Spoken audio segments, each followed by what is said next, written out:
Monique, we've been putting this topic off for a while. They didn't know that, but yes, we have. We have, because it wasn't out yet. The Monique's Why don't you tell the people what we're talking about? Monique's comedy special Where's the comedy special? on Netflix. Uh-huh. Y'all remember that same company that we talked about? How she was, she wasn't getting a deal with them, and she was very upset. She wanted all of us To boycott. Netflix. Which was not happening, Monique. No, we did not boycott Netflix. I believe we sat in the closet and said we would not be boycotting That's what we said. Netflix. And lo and behold, Monique and Netflix worked something out. I forget what the payout is, but I would love to know what the payout was. She's getting millions of dollars to... You believe that? Yes, I do. Okay. I don't think she's getting Dave Chappelle money, but I think she's probably getting a few million, yes. There are levels. So, her millions are not, like I said, Dave Chappelle's millions. And that is fine. That is fine. As long as she's getting paid what she thinks she should be getting paid, I don't have anything to say. Because, listen, that's really all we could hope for. So, you're right. So Monique does this special. I think it's called My Name is Monique. Yes. Yeah. My name is Monique. It's a comedy special. And again, it's a long time coming. Monique was having this fight with Netflix years ago. So the fact that they are now here, the show is out, is great for her. Great for her. This is what she wanted. Yep. It is. She just wanted to be paid as much as Amy Schumer. Which did not happen. Anyway, so I watched the first 14 minutes of the special. I will not finish it. Oh, shit. All right. Talk about it. I saw the whole thing, but since you sparked it, throw it over to you. I don't know what's happening here. I really don't know what's happening. I don't want to know. I don't want to go any further. I understand that comedy is supposed to challenge social norms. It is I can't talk tonight. It is supposed to bring to light current events, things that are important culturally in our society. I totally understand how stand-up comedy works. It may not be my favorite thing, but I certainly do understand how it works, and I understand how it functions. And some things just are not funny. But let me interject for just a moment. Do you ever find yourself watching and enjoying stand-up comedy, or do you just hate stand-up comedy all across the board? Yes, I find that I can sometimes enjoy it very much. Okay. I've been to comedy shows. Men like to take me to comedy shows. I don't know why. I don't have any tea, y'all, so I'm just gonna sip this big ass water while she does it. I guess the reason I bring it up too is because, well, listen, you want to hear about a comedy show invitation gone wrong? You can for a limited time only. You can go way back into time under Hardly Minding My Business and find an episode called Ginger Ale Guy, and that will kind of sum up for you how going to comedy shows went awry. But I'm saying all that to say that I've been to comedy shows and I've sat there and I've laughed. I've also been to comedy shows where I've sat there and not laughed so much. I think it just depends. I also think that we all like different things. Yep. So even if it's comedy, it doesn't mean that every comedian you see is going to be funny to you. It just, we have our preferences. Yep. So, and there's different comedic styles. Exactly. Excuse me. Exactly. So I think don't like to, and you know this, I don't like to speak too much on stand-up comedy because I feel like I'm not the person, I'm not their audience. So I already have a bias against it. So I'm kind of like, whatever. What I will say, to your point, is that I'm able to watch stand-up and still find it enjoyable sometimes. That being said. 1 second. I just asked you that. I knew the answer, but I wanted our listeners and viewers and the people on social media who are probably going to see clips to understand that you don't just hate all stand-up. Because we spoke about Chris Rock a while ago, and then now we're speaking about Monique. And so I just didn't want them to think like you're the stand-up comedian hater. No, and in fact, I make sure, especially because I'm a podcaster, I make sure that when the big comedy specials come out, I still watch it. And that's how I know it's not that I can't be entertained by it at all. It's just that sometimes I don't find it funny. And that's fine. And I know that there are people who said that they found Monique's special funny. I saw even in the audience that there were people laughing. Very much so. And that's fine. I'd imagine the people who paid to go to her show probably really, really like Monique's comedy, and that's perfectly fine. What I'm confused about is that I realize that we live in a world today where a lot of things have become more taboo. Yep. A lot of people are sensitive to discussing certain topics or having certain topics discussed in a certain way. Yep. I don't consider myself someone who is overly sensitive when certain topics are discussed. However, I try to be mindful of the fact that it could hurt someone else. Right. I don't know what she was trying to do here. Okay. I was uncomfortable. What made you uncomfortable? She was telling her story, and that was fine. I don't want to give away too much for people who haven't seen it, but she was telling her story about how she ended up in a special education class. For all of middle school. For all of middle school. Which apparently was 3 years at that school. Because most of the time, middle school is 2 years. Mine was 3. Okay. So she did, that happened. But she was also injecting other people's stories into it, like other classmates. She, at one point, speaks about her mother and her mother being illiterate. Yep. And I think we were supposed to think that her calling her mother illiterate was funny. And I didn't find that funny. And again, I'm not super sensitive about jokes that kind of toe the line or go over the line, for what it's worth. I was uncomfortable. I was just like, oh, so do you want us to laugh at this? She says no.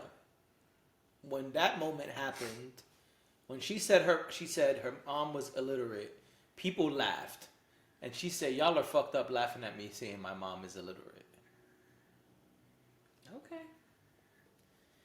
I mean, to me, she was making a joke.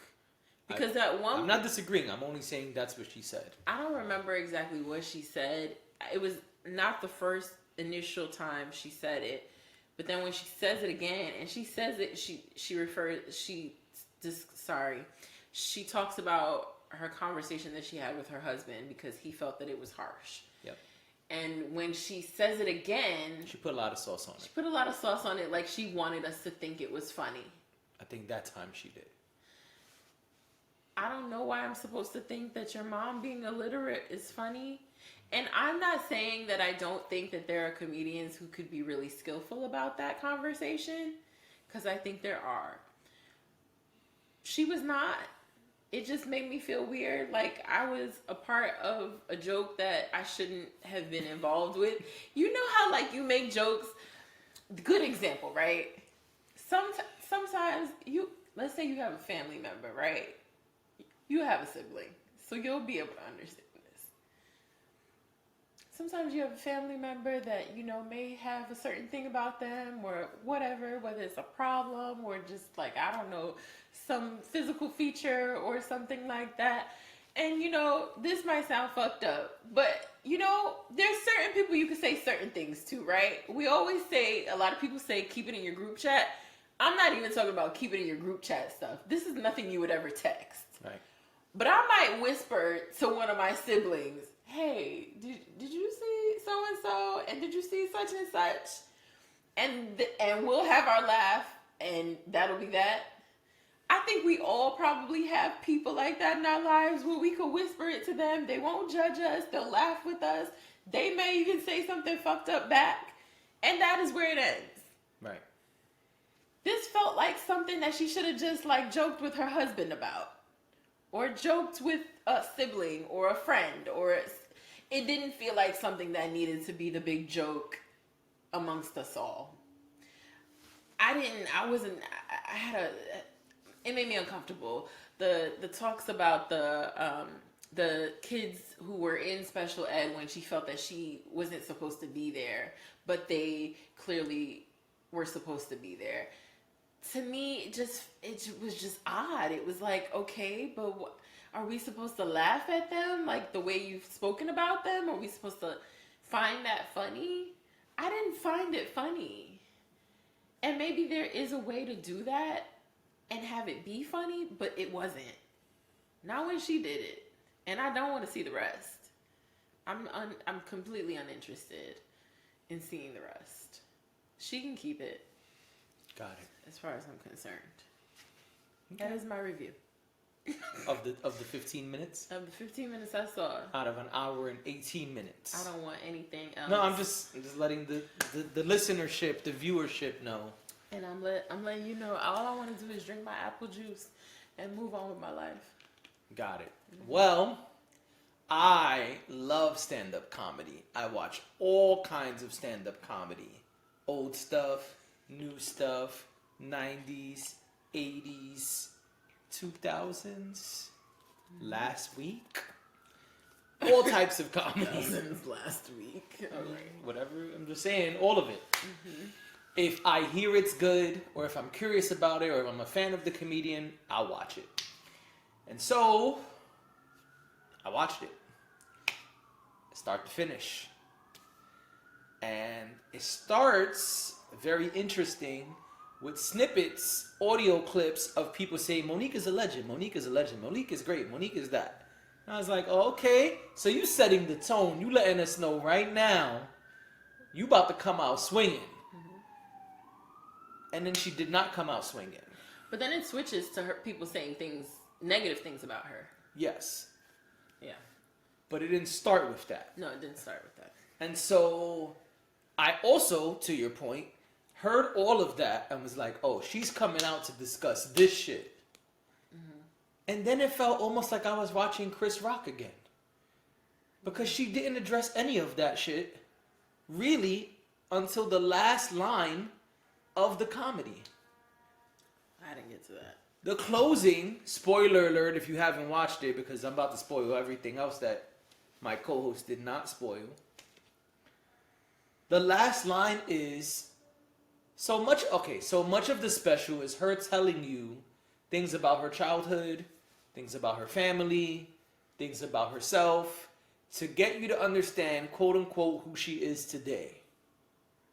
And so that covers racism, relationships with people in the LGBTQ plus community, schooling, relationships with men, all type of stuff. It's all then to now. Because her theme is like, I'm trying to show y'all why none of this shit bothered me the way it would have bothered other people. I'm not saying that I believe that or that it's true or not. I'm just telling you that's the point of what she's doing.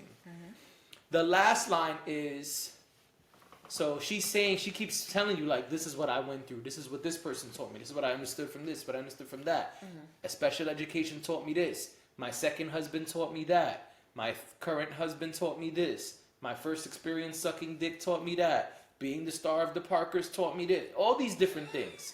I'm telling you. I'm just Telling you the other hour you didn't see. And I'm receiving it. And so the end is. And so yeah, when people were up here talking shit and coming at me and talking about you not Chris Rock, you not Dave Chappelle, you not Amy Schumer. You know what? They right. Because I am Monique. And that's how the special ends. I say that to say, look at how the special started with the clips of what we were waiting for her to respond to. Very similar to Chris Rock. It was the end that she finally addressed it. And she really didn't address it. All she said was, my name is Monique. I would have made my whole stand-up about Netflix. Within reason, right? Because Dave Chappelle has made jokes about Netflix. Yeah. There's a guy I watched named Joe Coy. A friend of mine put me on him years ago. He's a Filipino American. And his most recent special that came out last year, he has an entire bit about how Netflix refused his first comedy special, and he shot it on his own, and they still tried to refuse it. He's dissing Netflix, and he said, and I know executives are in the crowd. But fuck y'all for what y'all did to me before. This was such a missed opportunity for her. Like, these are the same people who fucked you over. Allegedly. Threw money at you. Who, in your mind... That's what I'm saying, yeah, allegedly. Fucked you over. And then threw money at you to do this special. Yep. You gotta poke fun at it. Didn't. That was half of her material as far as I'm concerned. And there was no mention of it. There was no mention of Netflix. The comedians, the 3 comedians that she named at the end, that's the only time we hear about them. And maybe... She didn't respond to this. Remember we covered how her and D.L. Hughley had a back and forth? Also not mentioned. Yeah. Not saying she should have, but these are just the things that you're waiting for after all that's happened over the last couple years. Yeah. You're like, oh, okay, she's going to address the 3 comedians. Maybe she'll bring up D.L. Hughley. Maybe she'll bring up the rumors with her husband, open relationships and different things. The only one she really touched on was the stuff with her husband, and that was small too. Yeah, I don't know. I don't know what I wanted from this, but I don't want this. It was interesting watching. I am not easily offended by comedians. I, like I said, love comedy and watch all type of stuff. Today, a lot of comedians like to either tiptoe and dance around the hot topics, or like you said, that the topics that toe the line, excuse me, or they just skip them completely. Monique spoke about racism, spoke about gayness, used the term dyke, spoke about her family being LGBTQ. And so all the things that a lot of people, trans was not mentioned. So I'm saying that because there's a lot of debate about the trans community versus comedy and comedy versus the trans community. And so that was not mentioned, but a lot of other topics were that are hot topics today. And so, yeah, she covered her ground as far as that goes, but there was nothing groundbreaking here. It was more of her, I'm telling you my story, which is fine. But it also wasn't really funny. And that's where my criticism comes.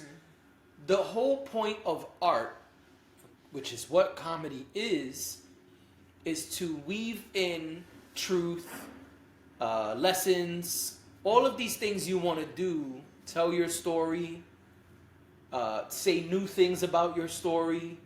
All of those things are cool. And everyone does it in different ways, and that's fine.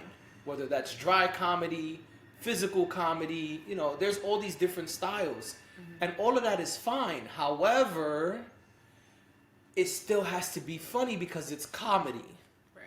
It's my same issue with like the Jordan Peele movies. That's his name, right? Yep.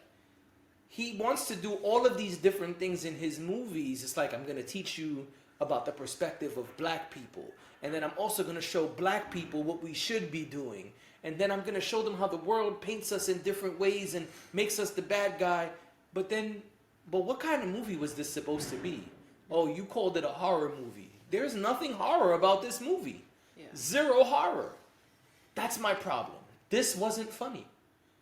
Yeah. I think I laughed twice and probably have one good laugh. I should not laugh twice in your hour and 15-minute special, hour and 18-minute special. And I'm okay with the wild shit. Yeah. Saying like, oh, this nigga's really retarded. Or saying like, whatever, all the stuff, I don't want to say all the stuff she said, but saying the things that would shock other people and people who are quote unquote highly sensitive would be offended by, I'm okay with hearing that stuff.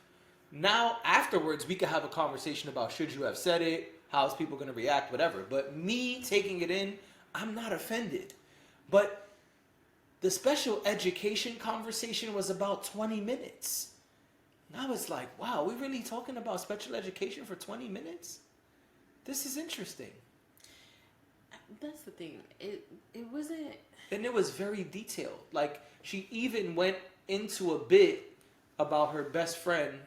Did you hear about the girl with the helmet and the chin strap? She mentioned it, but I don't think. So later in the I'm sure there's comedy, more that she I says didn't that the woman's catch. name is Elizabeth, or Liz. I think she says Elizabeth.